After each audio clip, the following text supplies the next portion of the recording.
Wahyu Kepemimpinan Nusantara yang sudah siap bergabung dengan Wahyu Kepemimpinan Dunia ini adalah sedang terlunta-lunta berada atau transit di Pulau Avatari.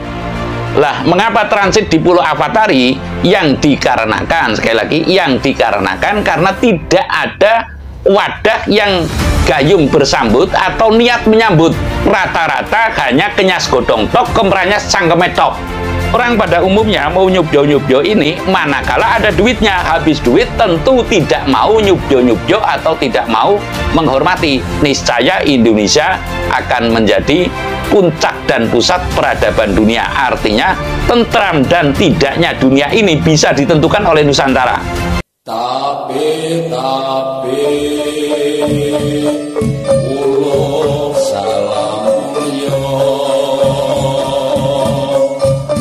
atur bagyo wisuka Nusantara. Hong wilahing jati nugoni ajata jati leluhur Nusantara tapi uluk salam mulia. Bumi Nusantara itu berbeda dengan bumi-bumi lainnya ya.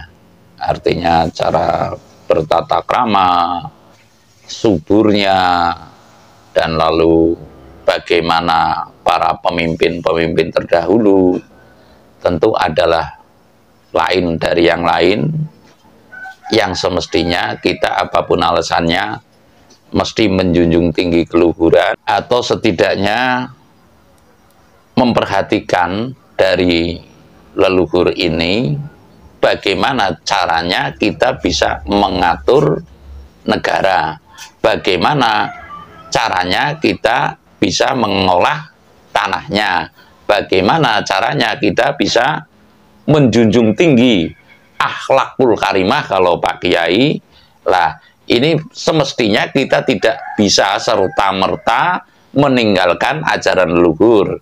Yang saya maksud, Arab Saudi itu bisa ternama di mata dunia karena menjunjung keluhurannya. Saudi Arabia karena patuh dan menjunjung tinggi keluhurannya. Lah, apakah kita tidak bisa? Ya, saya bukan berarti bermaksud tandingan, tidak. Namun apapun alasannya, leluhur kita setidaknya kesetaraannya itu ada dalam hal tata krama. Menurut kita tata krama, kalau menurut beliau atau kaum Arab gitu aja atau bangsa Arab, ini adalah akhlakul karimah. Akhlakul karimah yang termaksud masih ada sisa-sisanya dari sekarang ya, sisa-sisa taruhlah tercermin kehidupan di dalam ranah keraton Yogyakarta umpamanya. Inilah tata krama yang asli antara Gusti dan Kawulo, Kawulo dan Gusti, atau di keraton Surakarta atau di keraton Cirebon atau di belahan keraton-keraton lain. Lah, ini tata krama yang luhur ini semestinya dijunjung tinggi. Lalu saya akan merana kepada spesifikasi hal tata krama dalam memimpin bangsanya ya. Hal tata krama dalam memimpin bangsanya. Contoh, kita tidak usah jauh, kita merana kepada Kanjeng Panembahan Senopati atau Danang Sutawijaya, pendiri kerajaan Mataram Panembahan Senopati atau Mataram Yogyakarta. Sebelum menjadi raja, Panembahan Senopati ulah keridane itu yang mengolah rasanya itu seperti apa. Lah, ini patut kita tiru. Lah, sebelum menjadi raja otomatis dipondaseni oleh Ki Ageng Giring yang mengupayakan wahyunya. Ki Ageng Giring dan bapaknya Panembahan Senopati ini, Ki Ageng Pemanahan, itu sama-sama ngudi wahyu. Lah, bercermin dari ini, keruntuhan Majapahit itu bisa timbul kembali oleh Mataram Panembahan Senopati atau Mataram Yogyakarta. Lah, saya akan mengatakan Indonesia kecarut mautannya saat ini semestinya kita berkiblat dari Ki Ageng Giring, Ki Ageng Pemanahan, dan lalu Danang Sutawijaya atau Panembahan Senopati. Saya akan mengatakan lebih lanjut bahwasanya saya meyakini, saya yang yakin, yang lain nggak usah yakin, nggak masalah.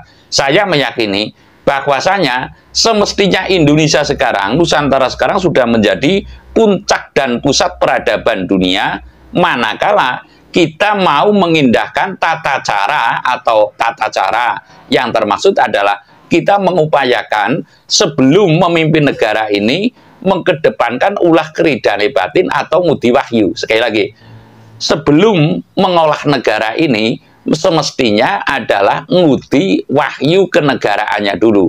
Lah, untuk saat ini yang saya maksud, Indonesia ini nyaris tidak mengikuti jejak leluhurnya. Indonesia ini nyaris tidak mengikuti jejak leluhurnya. Yang saya maksud, untuk kepemimpinan 2024 ini, semestinya yang hendak menyalonkan, yang hendak berniat untuk memimpin negara ini, mengupayakan kewahyuan Nusantara, dan saya meyakini, sekali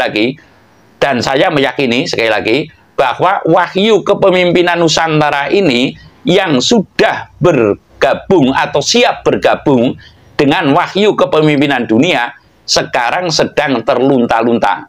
Kemarin saya bikin konten bahwasanya wahyu kepemimpinan dunia ini sedang singgah atau transit di Pulau Avatari. Nah, ini penting kita perhatikan bagi yang mau memperhatikan bahwasanya wahyu kepemimpinan Nusantara dan dunia, ya, wahyu kepemimpinan Nusantara yang sudah siap bergabung dengan wahyu kepemimpinan dunia ini adalah sedang terlunta-lunta berada atau transit di Pulau Avatari. Lah, mengapa transit di Pulau Avatari? Yang dikarenakan, sekali lagi, yang dikarenakan karena tidak ada wadah yang gayung bersambut atau niat menyambut. Rata-rata hanya kenyas godong tok, kemranya cangkeme tok. Sebab gayuh wahyu itu tidak gampang. Gayuh wahyu itu tidak gampang. Mesti bersatu antara Brahmana dan kesatrianya.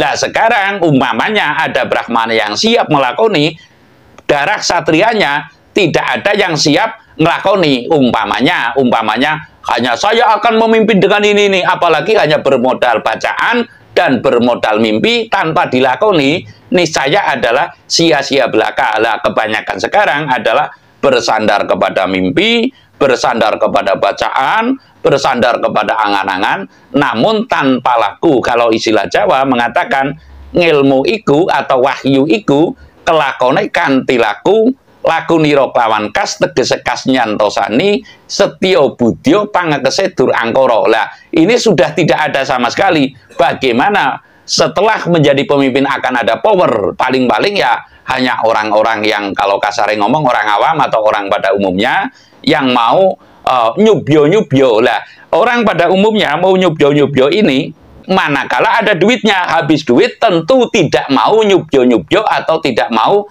menghormati. Lah, ini penting diketahui oleh para calon kesatria atau yang masih mau mengurusi Nusantaranya, sehingga tahu resiko jadi pemimpin. Yang pokok itu mesti ngudi kewahyuannya dulu.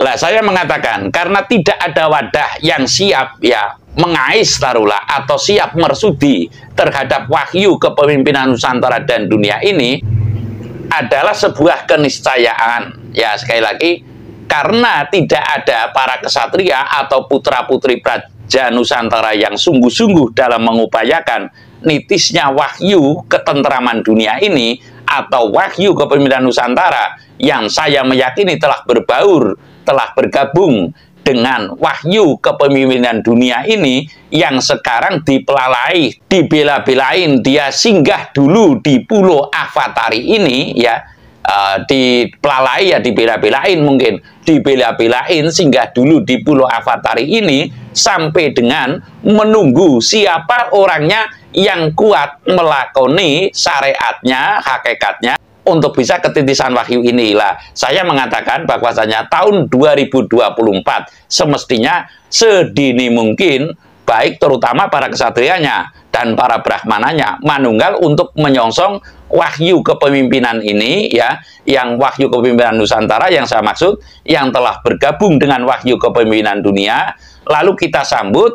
Dan bagaimana bisa nitis kepada seorang, niscaya Indonesia akan menjadi puncak dan pusat peradaban dunia. Artinya tentram dan tidaknya dunia ini bisa ditentukan oleh Nusantara. Jadi saya mengharapkan, saya berharap kadang boleh dong, saya berharap bahwa ini tahun 2024 hingga 2026, manakala Indonesia ini masih terlena tidak mengedepankan ajaran leluhur. Yang saya maksud ajaran leluhur, sebelum menjadi pemimpin semestinya bertapa brata dulu untuk ngedunke atau nitiske wahyu itu. Niscaya Indonesia akan terlunta-lunta dan bahkan kita semua akan menjadi kaum yang merugi. Kalau kata Pak Kiai saya, kaum yang merugi, yang saya maksud tidak bisa menggunakan kesempatan. Jadi pada prinsipnya mari kita seksama ya, mau tidak mau harus mau dan rela atau terpaksa, karena manakala tidak mengikuti ini niscaya kita akan dipaksa oleh keadaan untuk bisa menerima ini. Dan saking mudahnya para kesatria yang akan memimpin bangsa secara nominal finansial lah taruhlah, ini saking mudahnya atau saking tercukupinya lah, saya mengatakan bahwa semestinya ini secara seksama untuk bisa nitiske wahyu ini. Saya rasa demikian. Terima kasih.